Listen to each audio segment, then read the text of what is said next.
Ini adalah kebun cengkeh yang memiliki lahan sangat luas, dikelola oleh PT Zanzibar yang berada di Desa Kali Sidi. Di sini, kami kelompok 4 akan melakukan wawancara dengan salah satu pengelola PT Zanzibar bernama Bapak Haryono. Selamat pagi Pak, perkenalkan nama saya Iklim Amelia dari Universitas Negeri Semarang, Prodi Pendidikan Kimia. Sebelumnya terima kasih banyak karena Bapak sudah bersedia meluangkan waktunya untuk saya wawancarai. Nah, tujuan saya datang ke sini adalah untuk mengetahui lebih dalam tentang tanaman cengkeh, mulai dari proses penanaman, perawatan hingga panennya. Nah, di sepanjang perjalanan tadi saya melihat banyak sekali lahan-lahan yang ditanami pohon cengkeh. Sejak kapan Bapak mulai mengelola lahan cengkeh ini? Dan bagaimana awal mulanya sampai bisa menjadi kebun cengkeh yang sebesar dan seluas ini?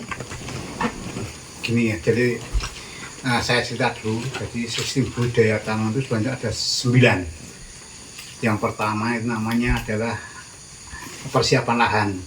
Yang keduanya pembibitan. Namun ketiganya penanaman. Keempatnya pemeliharaan rutin. Kelimanya adalah sanitasi, terus ada pemupukan, ada lagi panen, pasca panen, dan PHP kuratif. Apa perlu saya jelaskan per itemnya? Boleh Pak. Oke. Kalau saya jelaskan per item, jadi gini, yang pertama adalah persiapan lahan itu disiapkan untuk suatu komoditi. Jadi komoditinya apa, dengan jarak berapa, lebarnya tanah yang dipakai itu berapa, meter itu adalah namanya itu persiapan lahan. Kemudian adalah pembibitan. Bibit itu harus kita pilih bibit yang paling unggul, karena kita akan mengalami kerugian yang sangat banyak apabila kita salah dalam memilih bibit. Contohnya waktunya itu jadinya 6 tahun harusnya ada masa produksi, karena kita salah bibit menjadi kita ganti lagi toh, berarti 2 kali 6, kita akan rugi waktu 12 tahun. Terus lagi umpamanya pohon tersebut tidak unggul, mudah terserang penyakit, baru saja ditanam sudah mati, kita akan ruginya kayak gitu. Nah, setelah itu adalah sistem penanamannya. Penanamannya itu apa yang kita lakukan di dalam penanaman, secara prosedur betul apa belum, kita butuh istilahnya itu obat-obatan apa, itu tepat apa belum, itu untuk penanamannya. Kemudian pemeliharaan rutin. Itu kita harus pelihara seperti pengumburan tanah, terus kayak ini apa, sanitasi gulmanya, itu kan gulma supaya apa, tidak mengganggu tanaman budidayanya gitu. Selanjutnya yang kelima adalah pemupukan. Lah pupuknya itu tepat apa belum. Jadi ada unsur hara itu kan ada 2, makro dan mikro ya. Itu untuk unsur haranya makro tercukup apa belum, unsur haranya mikro itu tercukup apa belum, itu kan harus kita pelajari betul gitu, dilihat dari bentuk fisiknya gitu. Terus selanjutnya adalah PHP, istilahnya itu sanitasinya. Jangan sampai suatu pohon yang kita tanam itu terserang penyakit, harus kita antisipasi dulu seperti itu. Jadi namanya dikasih imunisasi gitu kan. Pohon pun sama, seperti itu, kita antisipasi supaya tidak kena jamur, tidak kena insek, tidak kena virus dan lain-lain lah. Karena ada sih pohon itu yang kena penyakitnya kelihatan gitu. Namanya itu kan yang ada penyakit yang kelihatan tuh namanya adalah ya yang disebabkan oleh kayak serangga, belalang gitu. Itu namanya itu penyakit yang parasitmas itu ya, parasitema itu yang kelihatan. Ada loh yang non parasit yang tidak kelihatan, seperti kayak jamur, virus kan nggak tahu kita. Nah, itu untuk jenis klasifikasinya menjadi 2, dibedakan menjadi 2. Ada penyakit yang parasitisme dan non parasitisme tadi. Terus adalah setelah PHP panen, bagaimana penanganan kita saat panen, jangan sampai merusak pohonnya, karena kita akan usahakan di tahun depan juga akan berbuah lagi kan itu. Terus adalah pasca panennya, setelah pohon itu berproduksi itu kan mengeluarkan apa ya, energi yang sangat banyak. Nah, itu kalau kita mengganti energi itu bagaimana, tepat apa belum kan gitu. Seimbang apa belum antara energi yang dikeluarkan dengan energi yang menggantinya itu. Nah, terus yang terakhir adalah BHP kuratif. Jadi ada kata ada pohon yang sakit itu bagaimana pandangan kita cara menanganinya gitu. Jadi ya kalau kita lah, karena kita itu harusnya sehat dulu, kita masukin suplemen kayak vitamin dan lain-lain lah. Kalau udah sakit makanya, kalau kita tergores luka, lah obatnya itu apa? Jangan sampai kebalik, nanti kita itu kena sabit atau kita kena apa obatnya promakan gitu. Jangan sampai kebalik kayak gitu, harus tepat gitu. Jangan nanti kita yang sariawan malah kita minumnya betadin. Saya kira kayak gitu ya, jelas ya. Dari 1 sampai 9 kita sampaikan per itunya. Ya. Kenapa Pak kok lebih milih nanamnya tuh cengkeh gitu di sini? Dulunya karena cengkeh itu adalah emas hijau. Jadi harga ekonomisnya cengkeh tinggi sekali dulu sebelum BPC itu ya. Sebelum BPC masuk tuh harga ekonomisnya tinggi. Jadi saya aja di rumah dulu harga cengkeh per kilo itu 18.000. Harga emas Italia waktu 10.000. Berarti 1 kilogram cengkeh dapat 1 gram emas lebih kan? Iya. Itu dulu, makanya orang pada senang itu. Dengan perkembangan zaman, karena banyak kan kayak pabrik rokok itu. Ya itu dia masih di satu sisi pabrik itu memberi kehidupan yang sangat banyak, dari petaninya tembakau, petaninya cengkeh, pekerjanya pabrik. Andai kata satu orang punya anak 2, punya suami atau istri 1, berarti kan sudah 4 orang. Dari petaninya itu berapa ribu tembakau itu yang dibantu nanya. Dari petaninya cengkeh, dari yang kerja di pabriknya rokok ribuan. Nah karena itu kebijakan pemerintah ya kita tidak bisa itu kan, tidak bisa istilahnya menggoyang ya. Itu jadi semuanya sebenarnya ada baiknya juga ada jeleknya gitu. Biasanya itu di sini di kayak masak kemana Pak? Hasil panennya tuh di kemanain Pak? Kita ke pabrik rokok kayak ke gudang garam, Sampurna, Jarum gitu. Itu cengkeh bunganya ya Pak? Iya bunganya. Kalau daunnya Pak?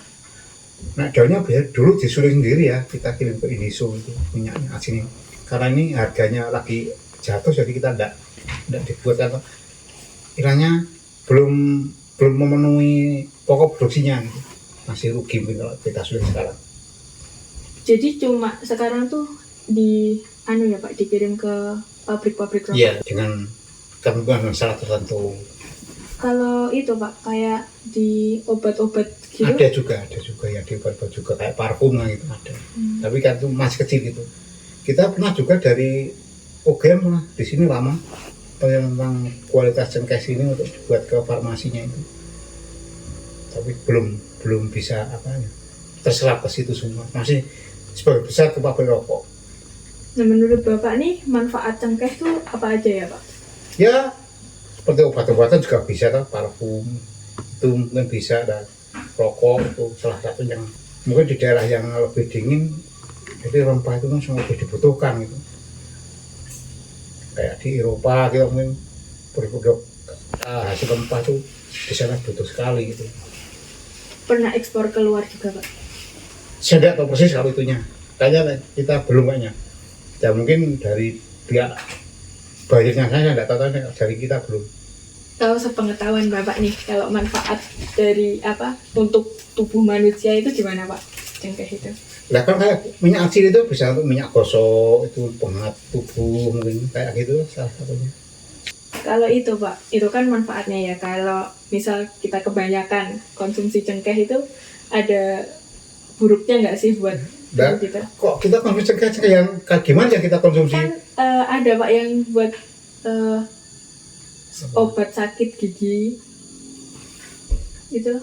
Itu yang dikunyah setiap hari juga. Iya. kita nggak pernah tahu ya, dan kita tidak rekomendasi yang kayak gitu. Kita harusnya pakainya jangan pakai dari orang-orang yang ini ya, yang udah memang di bidangnya masing-masing gitu. Nek kayak gitu kita tidak tahu ya. Ya tahunya kita hanya untuk obat gosokan gitu. Iya. Berarti untuk cengkehnya harus pengolahan dulu ya Bapak? Iya, diolah di sini. Nggak bisa langsung kita makan dengan Iya, itu teori yang ngawur saya kira kayak gitu. Soalnya kita pernah Ya lihat, berarti kita makan padi enggak usah dimasak kan sama kulitnya dong. soalnya ada kayak yang menyarankan setiap hari 2 cengkeh apa 1 cengkeh itu setiap Iya, hari buat diseduh gitu. antioksidan apa antibody. Itu kan bisa juga seperti zaman orang dulu, jangan makan di tengah pintu. Iya, dulu kan makannya masih jarang yang Iya. masih dikit, masih terbatas itu. Nah di jalan ada orang lewat ketabrak kan rumah kan mana-mana. Iya, Itu kan betul. ya kita jangan bicara yang itu hasil kita apa ya. Faktanya itu kita kesulitan gitu, Iya. yang realistis saja. Jadi kita tidak menyarankan yang untuk cerita-cerita itu ya. Harusnya kita harus rekomen pada ya ahlinya Sesuai masing-masing lah. perkembangan zaman juga Iya. ya Bapak. Terus di sini kan banyak sekali apa pohon cengkehnya. Kira-kira dalam satu musim panen itu berapa banyak hasil cengkeh yang diperoleh dari satu pohon atau dari seluruhnya?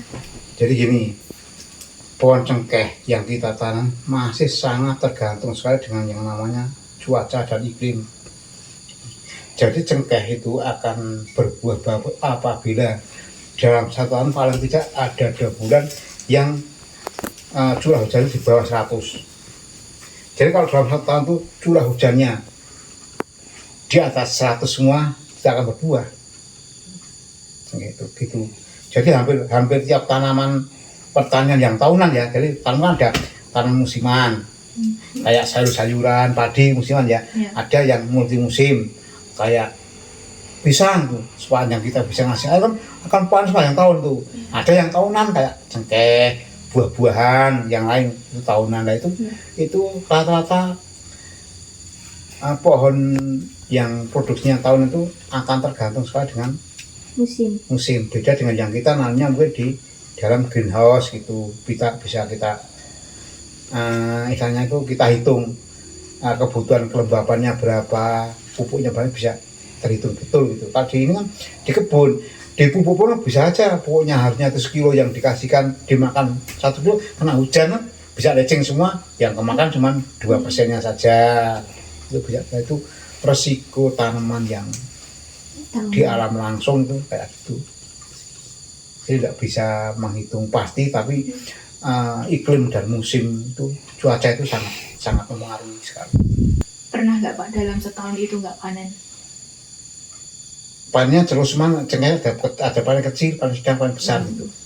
Kalau panen kecil karena hujan itu mungkin panennya kecil sekali gitu. Berarti tetap panen. Panen tapi dikit sekali. Nah pas maksimal itu ya bisa 1 pohon itu keringnya bisa sampai dengan 10 kilo lebih.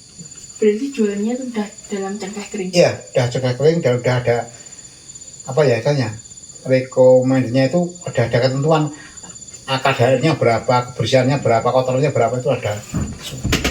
Kita kan juga buka, misalnya itu sudah menggunakan alat-alat ayaan yang modern gitu. Berarti setelah dipanen tuh langsung Dipanen terus dipipil, pisahkan antara gagang dengan cengkehnya. Setelah itu dijemur, setelah jemur dibersihkan dari kotoran, dites kadar airnya berapa sampai dengan masuk untuk kriteria pabriknya itu. Jadi kita menjualnya ya sesuai dengan kriteria pabrik, kadarnya berapa, kotorannya berapa, debunya berapa itu. Kalau di tempat yang kayak gini malah ini apa nggak cocok harusnya. Ini kan di sini kan dataran tinggi ya, bukannya sering itu hujan gitu. Kelembabannya juga makin Tegal gini, jadi tanah itu kan kalau yang miringnya ke timur dan selatan otomatis akan kena sinar matahari kan lebih lama. Itu mungkin ketinggian sampai dengan 1000 masih bisa hidup, masih bisa produksi gitu. Lebih tinggi lagi kan nggak tahu. Nah sini kan baru 780-an meter DPL-nya ini, belum tinggi banyak. Sebenarnya bagus, cuma ini kita lagi kena penyakit sebenarnya. Dan kita udah datang ahli-ahli banyak, belum berhasil. cukup. Ya, cukup Pak. Terima kasih banyak atas penjelasan dari Bapak dan waktu yang sudah Bapak berikan. Informasi ini sangat membantu bagi kami semua.